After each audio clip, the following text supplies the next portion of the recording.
करने की। तो उनको कोर्ट ने डायरेक्शन दी एसएसआरबी को कि इनके फॉर्म्स एंटरटेन किए जाएं, इनको सिलेक्शन प्रोसेस में पार्टिसिपेट करने की इजाज़त दी जाए। कल का ऑर्डर इतना ही है। अब सर इसका फ़ायदा बाकी जो बच्चे हैं वो भी ले सकते हैं या नहीं? देखिए ऐसा है, कोर्ट ने तो उन्हीं को रिलीफ दिया जो कोर्ट में जो अप्रोच किए विद इन टाइम। जी। अब कल से जब ये न्यूज़ वायरल हुई है, जी। आज पेपर में भी ये शायद पब्लिश हुई है न्यूज़, रात को मुझे तकरीबन 250-300 बच्चों के फ़ोन आए, कश्मीर से भी आए, जम्मू से भी आए, रजौरी, पुंछ, बनाल, रामबन, हर जगह से आए, सिटी से भी आए, रूरल एरिया से भी आए। अब वो कहते हैं जी हम भी कोर्ट में जाना चाहते हैं। जी। देखिए जब मैंने इन बच्चों का केस किया, गारंटी मैंने इनको भी नहीं दी थी। आप देख रहे हैं न्यूज़ सैर इंडिया और मैं हूं अरफाज अमडैंग। आज की खास मुलाकात में हमारे साथ मौजूद हैं एडवोकेट अभिनव शर्मा जी। सर स्वागत है आपका न्यूज़ सैर इंडिया में। धन्यवाद। अभिनव सर, जो एक जजमेंट आई हुई है खासकर जो एसआईज को लेके आई हुई है उसका क्या पूरा देखिए ऐसा है, इसको आप फाइनल जजमेंट नहीं कह सकते, ये इंटरिम ऑर्डर है। जी। ये जैसा आप जानते हैं पीछे काफ़ी देर मीडिया में हाईलाइट होता रहा और कुछ कैंडिडेट्स प्रोटेस्ट भी करते रहे तकरीबन 4-5 महीने से। कोई 800 वैकेंसीज जो हैं सब इंस्पेक्टर्स की एडवर्टाइज हुई थी अक्टूबर 2021 में। जी। तो उनके लिए जो एजुकेशनल क्वालिफ़िकेशन थी वो ग्रेजुएशन रखी थी और जो एज रखी थी मिनिमम और मैक्सिमम 18 और 28 रखी थी। अब उन बच्चों के 3-4 ग्रीवांसेस थे। पहला ग्रीवांस उनका ये था कि 18 की एज में तो कोई ग्रेजुएशन करता नहीं, जी। नॉर्मली 21 की एज में ग्रेजुएशन होती है। तो ये 18 और 28 की जगह 21 और 31 होना चाहिए था। जी। 21 मिनिमम, 31 मैक्सिमम। दूसरा उनका ग्रीवांस ये था कि लास्ट एडवर्टीजमेंट 2015 में निकली थी और अब 2021 में निकली है, बीच में 6 साल का गैप है। जी। तो इनको यहाँ एक चांस मिला, कईयों को एक भी चांस नहीं मिला। मतलब उन्होंने चांस यहाँ लिया नहीं होगा क्योंकि एक बार एडवर्टीजमेंट तो निकली है बीच में। तो ये कहते थे कि ये वैकेंसीज हर साल जो है एडवर्टाइज होनी चाहिए थी ताकि इनको 7-8 मौके मिलते कम्पीट करने के। जैसे आप बाकी स्टेट्स में यूटीज़ में देखते हैं या यूपीएससी देखो हर साल एग्ज़ाम कंडक्ट करती है। ऐसे ही हमारे जम्मू कश्मीर में भी रेफरेंस ऑफ वैकेंसी रूल्स बने थे जिसमें लिखा है जो डायरेक्ट रिक्रूटमेंट वैकेंसीज होती हैं वो सिलेक्शन एजेंसी को हर साल रेफ़र होनी चाहिए। जी। लेकिन अनफॉर्चुनेटली यहाँ सब इंस्पेक्टर्स की पोस्ट जेएनके एसएसआरबी को रेफ़र नहीं होती थी, पुलिस का अपना रिक्रूटमेंट बोर्ड था। जी। मैंने एक केस किया था, पीछे सब इंस्पेक्टर्स की सीनियरिटी का झगड़ा था, तो उसमें कोर्ट ने कहा जी आप सब इंस्पेक्टर्स की जो एग्जीक्यूटिव और आर्म्ड की अलग अलग सीनियरिटी बनाते हो वो गलत है। वो जब एलजी साहब के नोटिस में आई जजमेंट कैट की तो उन्होंने रूल्स अमेंड किए और यही कहा कि ये अब कंपोजिट सीनियरिटी होगी, लेकिन साथ में ये भी कहा आज के बाद पुलिस का रिक्रूटमेंट बोर्ड सब इंस्पेक्टर की सिलेक्शन नहीं करेगा, जेएनके एसएसआरबी करेगा जो बाकी डिपार्टमेंट्स की नॉन गैजेटेड पोस्टों की करता है। लेकिन उन रूल्स में जब अमेंडमेंट हुई एज वहाँ भी 18 और 28 रखी। अब ये बच्चे मेरे पास आए तो मैंने इनका ग्रीवांस जो है प्रोजेक्ट किया एलजी साहब को, 2 बार प्रेस कॉन्फ्रेंस भी की, तो उन्होंने एश्योरेंस दी कि इनके साथ जस्टिस होगा। जस्टिस किया भी लेकिन आधा हुआ, 28 से उन्होंने 30 कर दी। अब जो बच्चे 5 साल की रिलैक्सेशन मांग रहे थे उनमें भी 2 ग्रुप बन गए। बिल्कुल। पहले वो सारे इकट्ठे थे, वो 5 साल की रिलैक्सेशन मांग रहे थे। जब 30 तक हुई तो जो 30 वाले थे वो सेटिस्फाई हो गए, वो अलग हो गए।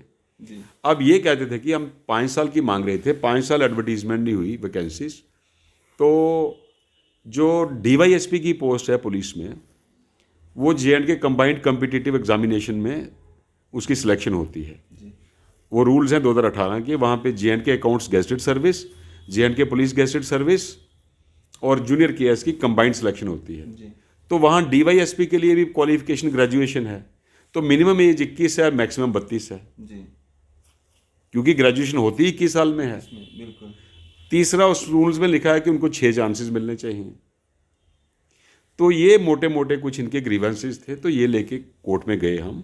कल कोर्ट ने 36 बच्चों को रिलीफ दिया है कि इंटरिम रिलीफ है, ये फाइनल जजमेंट नहीं है। अभी फाइनल राइट इनके डिटरमिन होने हैं, एडजुडिकेट होने हैं। तो कोर्ट ने ये कहा कि जब तक हम इनका केस डिसाइड करते हैं, क्योंकि आज लास्ट डेट थी सबमिशन के फॉर्म सबमिट करने की, तो उनको कोर्ट ने डायरेक्शन दी एसएसआरबी को कि इनके फॉर्म्स एंटरटेन किए जाएं, इनको सिलेक्शन प्रोसेस में पार्टिसिपेट करने की इजाज़त दी जाए।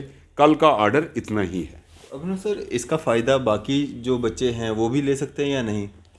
देखिए ऐसा है, कोर्ट ने तो उन्हीं को रिलीफ दिया जो कोर्ट में जो अप्रोच किए विद इन टाइम। जी। अब कल से जब ये न्यूज़ वायरल हुई है, आज पेपर में भी ये शायद पब्लिश हुई है न्यूज़, रात को मुझे तकरीबन 250-300 बच्चों के फ़ोन आए, कश्मीर से भी आए, जम्मू से भी आए, रजौरी, पुंछ, बनाल, रामबन, हर जगह से आए, सिटी से भी आए, रूरल एरिया से भी आए। अब वो कहते हैं जी हम भी कोर्ट में जाना चाहते हैं। देखिए जब मैंने इन बच्चों का केस किया, गारंटी मैंने इनको भी नहीं दी थी, एश्योरेंस मैंने इनको भी नहीं दी थी, क्योंकि कोर्ट में हमारा काम होता है किसी का ग्रीवेंस प्रोजेक्ट करना, और इस केस में मेरी डबल कैपेसिटी है, ड्यूल कैपेसिटी में हूँ मैं। पहले मैंने इनका ग्रीवेंस प्रोजेक्ट किया पॉलिटिकली, जिसमें 30 ईयर्स तक इनका ग्रीवेंस रिड्रेस हुआ। उसके बाद मैंने इनको कहा मैं कोर्ट में जाके देखता हूँ, मुझे लगता है कि आपके साथ नाइंसाफ़ी हुई है, लेकिन मैंने गारंटी नहीं दी हुई, क्योंकि फैसला जजेस ने करना होता है हमारा। अगर आपके साथ कोई इनजस्टिस होता है, हमने आपका इनजस्टिस कोर्ट में प्रोजेक्ट करना होता है।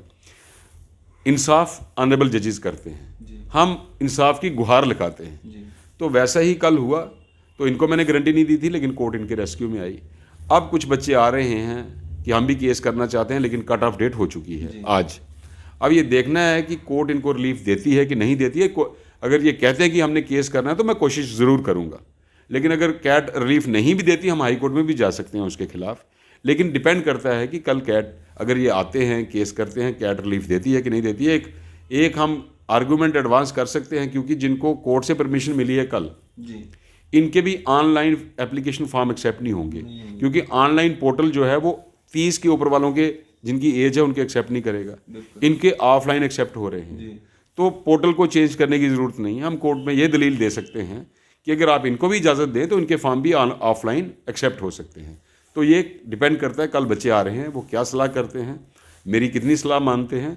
लेकिन अगर उनका केस अगर मैं करूँगा, लेकिन गारंटी उनको नहीं दूंगा, ये ऑनरेबल जजेस और कोर्ट की डिस्क्रिप्शन पे छोड़ूंगा कि वो क्या ऑर्डर उनके हक में पास करते हैं।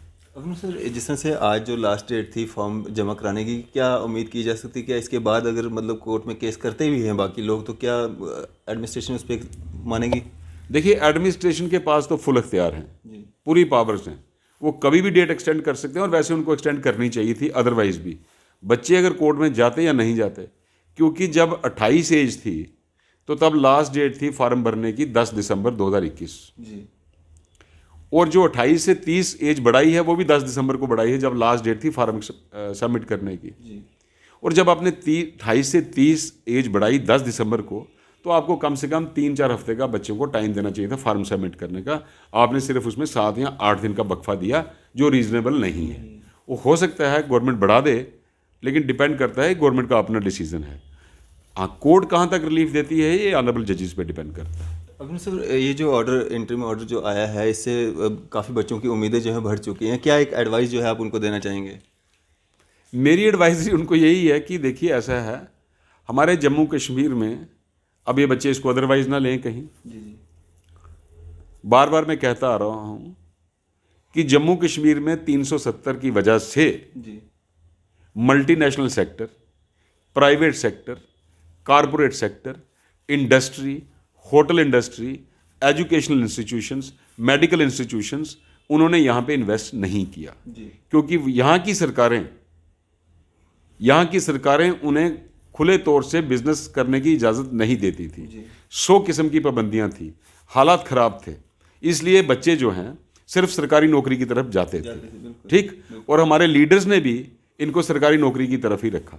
और सरकारी नौकरी क्या मिलती है? सारे तो गैजेटेड ऑफिसर बनते नहीं, सारे तो पुलिस इंस्पेक्टर बनते नहीं, सारे तो बैंक में मैनेजर बनते नहीं, प्रोबेशनरी ऑफिसर्स बनते नहीं। फिर आ जाके कोई ad hoc, casual, daily wager, need based, contractual, और वो सड़कों पे हैं 25-25 साल से। तनख्वाह कितनी है? किसी की 3000, किसी की 6000, वो भी 6-6 साल तनख्वाह नहीं मिलती। तो इसलिए मैं जम्मू कश्मीर के बच्चों को ये कहना चाहता हूँ कि अब 370 टूटने के बाद private sector, multinational sector, corporate sector, industry, hotel industry, medical institution यहाँ पे आने हैं। आप उस तरफ भी ध्यान दें, उस तरफ भी ध्यान दें, तो आपका फ्यूचर ब्राइट रहेगा। आपने क्या क्वेश्चन किया था अभी मुझे? सर ये जो बच्चों की उम्मीदें जो इस ऑर्डर के बाद बढ़ गई हैं। दूसरा ऐसा है, जम्मू कश्मीर के बच्चों को या तो अपने राइट्स भी कम पता हैं, और हम जम्मू कश्मीर के लोगों को अपनी ड्यूटीज़ भी कम पता हैं। हम अपने राइट्स ज़्यादा क्लेम करते हैं, जो देश के प्रति हमारे ड्यूटी है उसको हमने कभी नहीं निभाते। लेकिन राइट्स भी कई बच्चों को पूरे नहीं पता। अब देखो, जो बच्चे विजिलेंट थे वो कोर्ट में चले गए, जो विजिलेंट नहीं थे वो आज फ़ोन कर रहे हैं, और अपने राइट्स लेने के लिए कोर्ट में आपको जाना पड़ता है। प्यासा जो है वो कुएं के पास जाता है, कुआं प्यासे के पास नहीं आता। तो अब ये फ़ोन कर रहे हैं, मैं इनकी बात सुनूंगा कल, और अगर ये मन बनाते हैं केस करने का, इनको मैं साफ तौर पे कह दूंगा कि गारंटी नहीं है, कोशिश की जा सकती है। कोशिश का रिजल्ट क्या होता है वो समय बताएगा। चलिए, शुक्रिया सर, हमारे साथ बातचीत करने के लिए। धन्यवाद। तो ये थे हमारे साथ एडवोकेट अभिनव शर्मा जी। इसी तरह की मज़ीद अपडेट्स के लिए आप देखते रहे न्यूज़ शेयर इंडिया में। अरफाज अहमद डैंग, कैमरामैन शाहनवाज के साथ।